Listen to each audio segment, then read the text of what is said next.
Hoje, no Automove, você vai entender como funciona a nova lei seca e os resultados que ela tem mostrado. Custom. Conheça como surgiu esse conceito de modificação de carros com um dos maiores customizadores do Brasil.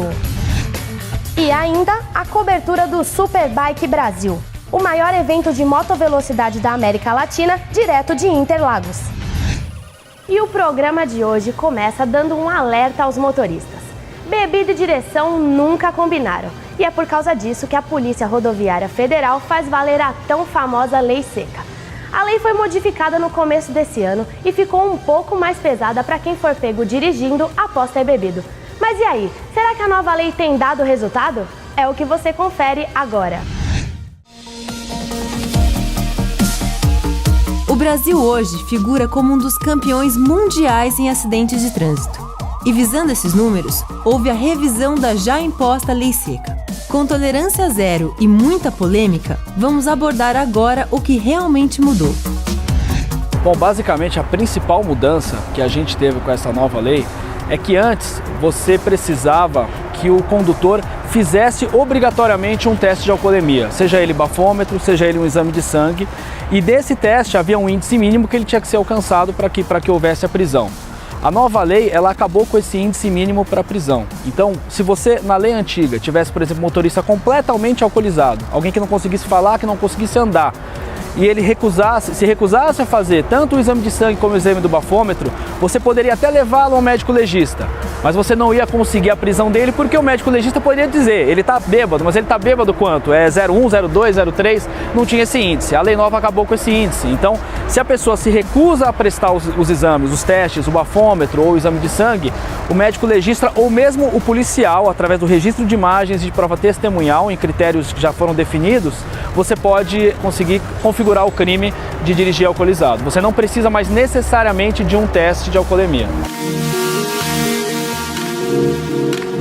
E se a Lei Seca passou por mudanças, a atuação das autoridades policiais se manteve intensiva e a abordagem não sofreu alterações. Apenas, claro, em casos de comprovação da embriaguez por parte do condutor. O procedimento da PRF, ele não mudou com a nova lei. A gente continua fiscalizando da mesma maneira que a gente fiscalizava com a lei antiga.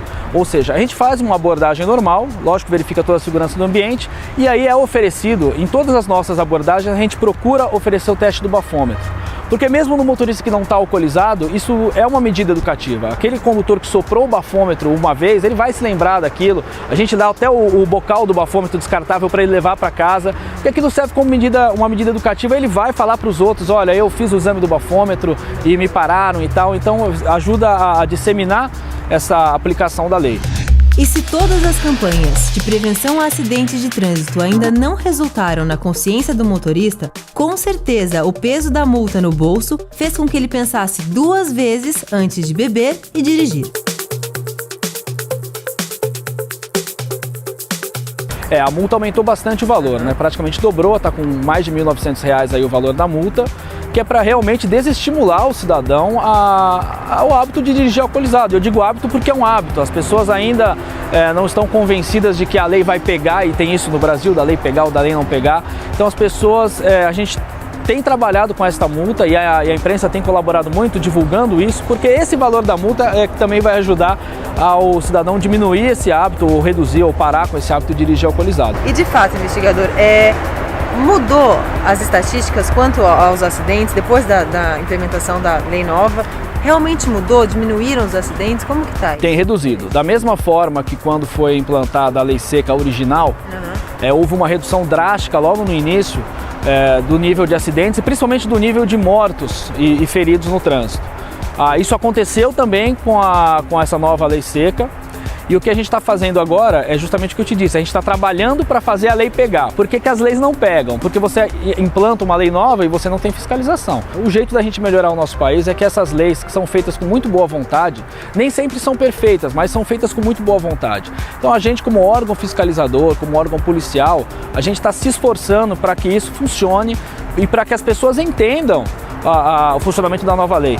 A principal missão da Polícia Rodoviária Federal não é fazer multas, não é autuar a pessoa, não é prender o cidadão por estar alcoolizado. É tentar educar esses motoristas no dia a dia, fazendo essas fiscalizações rotineiras e diárias, mesmo com quem não tem o menor indício de estar alcoolizado, para tentar, através dessa ação educativa, reduzir e fazer as pessoas compreenderem que se beber vai ser flagrado e aí pode até ser preso.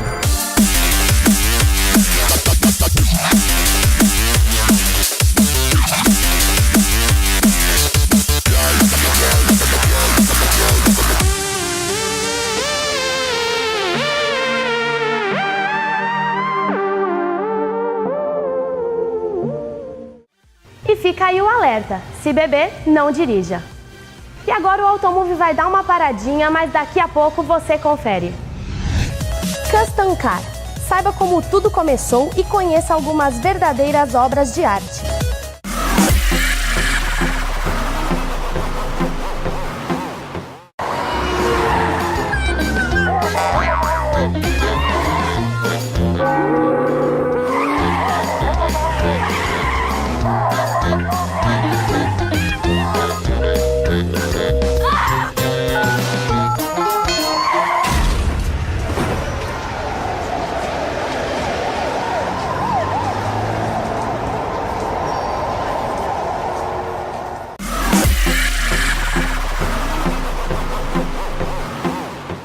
Surgido no período entre guerras, com o Hot Rod deu-se início à ideia de ter carros modificados, criando assim um legado para outras modalidades, como o Muscle Car ou o Custom Car. E é sobre esse assunto que a equipe do Automove foi conversar com Alexandre Benevides, um dos maiores customizadores do Brasil, que já teve projetos de destaque até na terra do Tio Sam.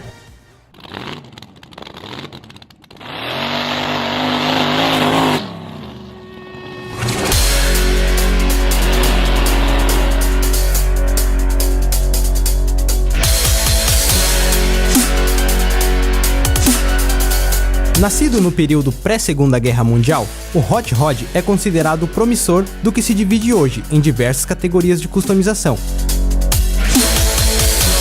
E quem nos conta essa história é Alexandre Benevides, proprietário da Hot Company Brasil. O conceito Hot Rod surgiu principalmente após a Segunda Guerra Mundial, onde os jovens americanos retornavam e o pessoal tinha visto muitos carros europeus, né, no período que eles ficaram na guerra. Durante os 4, 5 anos e eles viram muitas carrocerias de carros diferentes, principalmente os carros ingleses, né? E eles, quando retornaram para os Estados Unidos, a maioria deles não tinha grana tal para estar comprando um carro. O país ele vivia de uma certa forma numa crise pós-guerra. Então, basicamente, eles usavam carrocerias de Ford de 1932, né? A guerra foi em 1940 até 45, né? E eles utilizavam os carros da seguinte forma: eles utilizavam o motor V8, né? Preparavam os carros em suas casas. Até então, começaram a surgir grandes preparadores de empresas de renome que existem no mercado até hoje, né? E na ocasião eles preparavam esses carros a fim de tirar racha, literalmente era tirar racha no deserto ou em estradas, né, que a polícia não estava ali presente, né? E a característica desses carros que era? Aliviar o máximo de peso desses carros. Então utilizava-se um Ford 32, né? Tiravam os paralamas, removiam os paralamas dianteiro, traseiro, os estribos, né? A parte de capô também tiravam. Então ficava basicamente o corpo do carro, um chassi com 4 rodas, né? Um motor V8, que eles preparavam praticamente isso em casa, né? E um radiador.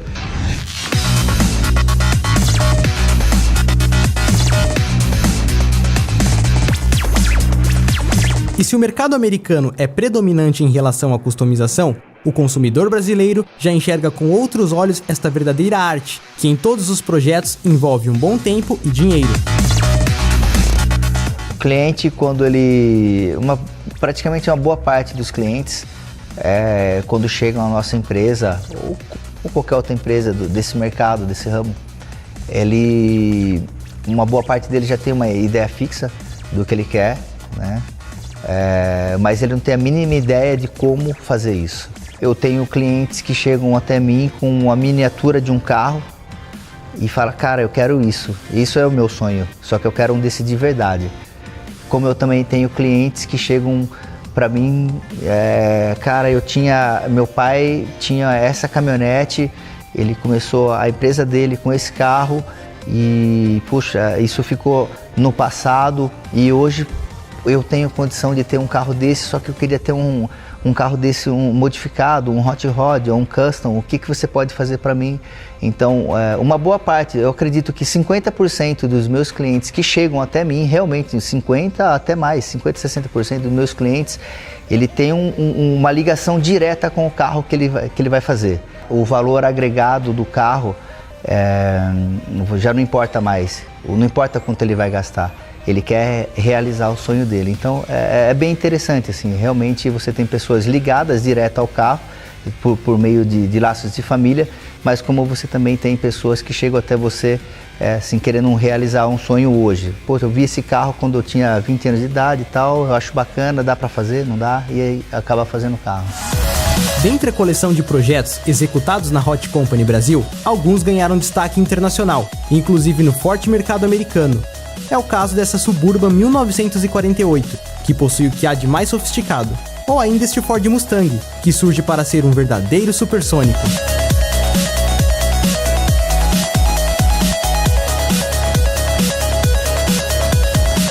Bem, aqui na empresa a gente já fez vários projetos, para ser bem sincero, eu já perdi a conta de quantos carros a gente já fez. Mas obviamente que existem alguns carros assim, diferenciados, com algumas histórias interessantes, né?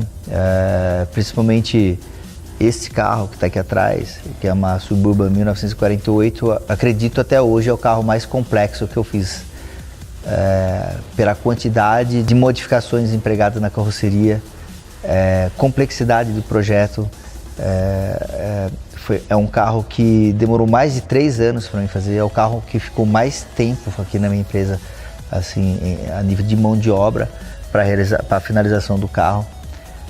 Em contrapartida, eu posso dizer que é um carro único até no mundo, porque ele é um carro extremamente diferente do que era, da forma que ele nasceu, mas ao mesmo tempo mantém todas as características, que é uma das grandes sacadas do universo de customização, você modificar sem agredir a característica original do carro.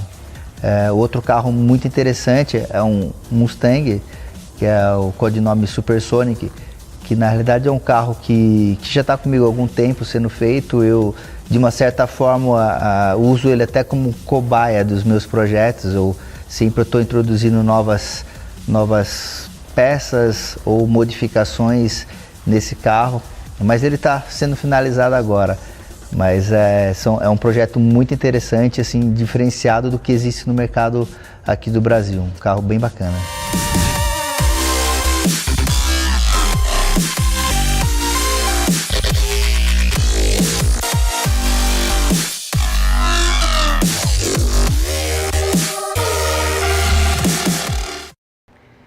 São verdadeiras obras de arte. A gente gostaria de agradecer a Hot Company Brasil pela entrevista e parabenizar pelo trabalho. E quem quiser saber mais sobre eles é só acessar o site que está aqui na tela. E agora vamos dar outra paradinha, mas não saia daí, porque daqui a pouco tem muito mais adrenalina e velocidade no Superbike Brasil.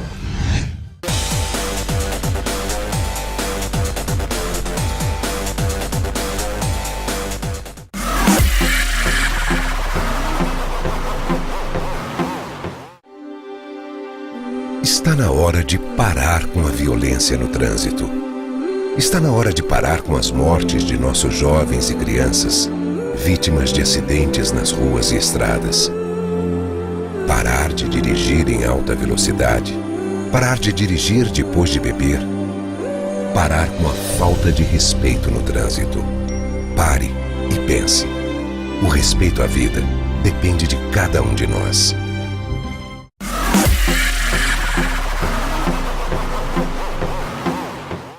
E chegou a hora de acelerar sobre duas rodas.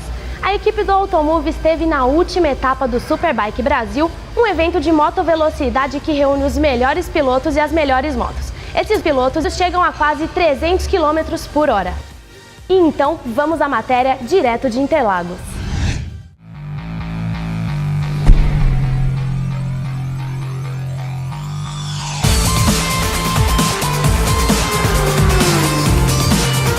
Superbike é o maior campeonato de motovelocidade da América Latina. E não contente em ser o maior, esse ano ampliou suas estruturas para comportar o grande número de inscritos. Nessa etapa nós estamos beirando os 300 pilotos. Estamos com 270 pilotos e sempre aumentando. A gente já está encontrando alguns problemas pontuais como box, mas a gente está juntando, a gente está conscientizando os pilotos. O campeonato é enorme, é grande, é o maior e a gente está aqui para dar um jeito em tudo e levar para a pista essa grandiosidade do evento. Os campeonatos de Superbike mundo afora são os que mais crescem e atraem mídia, público e fãs. Afinal, é muito mais divertido ver a mesma moto que circula nas ruas correndo a 300 km no autódromo. É importante entender o que é a Superbike. A Superbike no mundo são as motos à venda nas lojas, 1000 cilindradas. Então, por exemplo, a Kawasaki ZX-10, que qualquer um pode comprar, é a moto que eu corro. É claro que aqui ela sofre melhorias, adaptações, mas é o mesmo bloco, o mesmo motor, o mesmo quadro, a mesma balança, é a mesma estrutura. Eu sou o piloto no Brasil, o Tom Sykes, que é um inglês, corre no Mundial, mas é a mesma moto, a gente troca informações, isso é a categoria Superbike. A gente tem uma equipe de mecânicos que trabalha ali desenvolvendo as motos e a gente pega a moto com a configuração de rua e tenta tirar o máximo dela aqui na pista. Isso aqui além de ser um evento muito bacana para promover a marca e tudo mais, é muito legal para a gente desenvolver a motocicleta tecnicamente. Então a gente testa aqui algumas soluções interessantes que depois podem até ser levadas para a fábrica para aprimorar alguma coisa na motocicleta. E é no templo chamado Autódromo de Interlagos que ocorre a principal etapa do Superbike Brasil. O evento traz todos os tipos de pilotos, incluindo profissionais, pró-amadores e amadores. Na categoria principal, a Superbike Profissional, é onde se localizam as estrelas do evento, que se traduzem em nomes como Danilo Andrick, Wesley Gutierrez, Maico Teixeira e Cachorrão.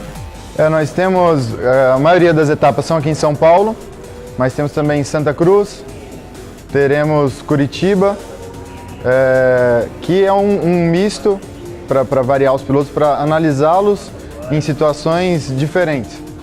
Aqui em São Paulo o circuito já é um circuito mais misto, Curitiba já é um circuito que é mais alta, que tem uma reta de 1 km de comprimento, que as motos despejam potência total e atingem uma velocidade bem alta.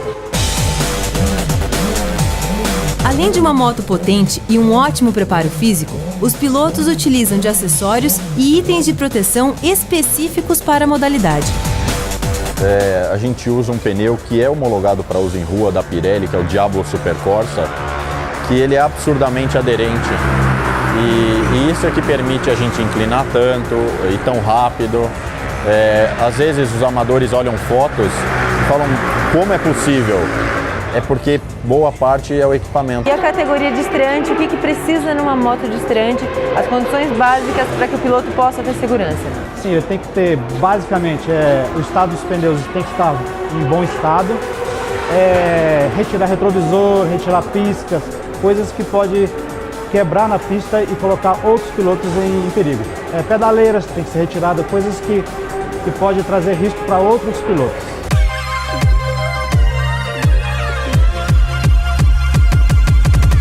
E se você gosta de velocidade, mas prefere ficar do lado de fora das pistas, o Superbike é um evento aberto ao público e que permite ver essas máquinas de perto. Quem quiser informações sobre arquibancada, camarote, a gente tem um camarote bem legal, com visitação aos boxes, para ter o contato, para sentir a adrenalina de perto, para ver as motos passando no muro a mais de 200 por hora e para estar tirando foto com os pilotos também. Arquibancada também, a gente tem sorteio de equipamentos, sorteio de motos, é bem legal, é bem interessante para vir, para conhecer e para se apaixonar pelo esporte.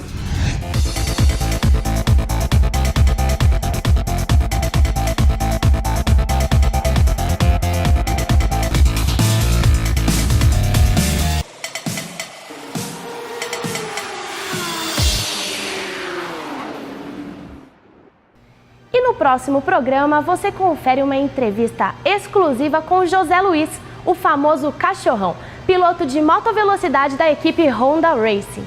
Não percam! E o Automove está chegando ao fim. Gostaria de agradecer a todas as pessoas que nos assistiram no primeiro programa e que curtiram a nossa fanpage. E se você ainda não curtiu, o link está aqui na tela. Bom, galera, é isso. Até o próximo programa. Tchau, tchau!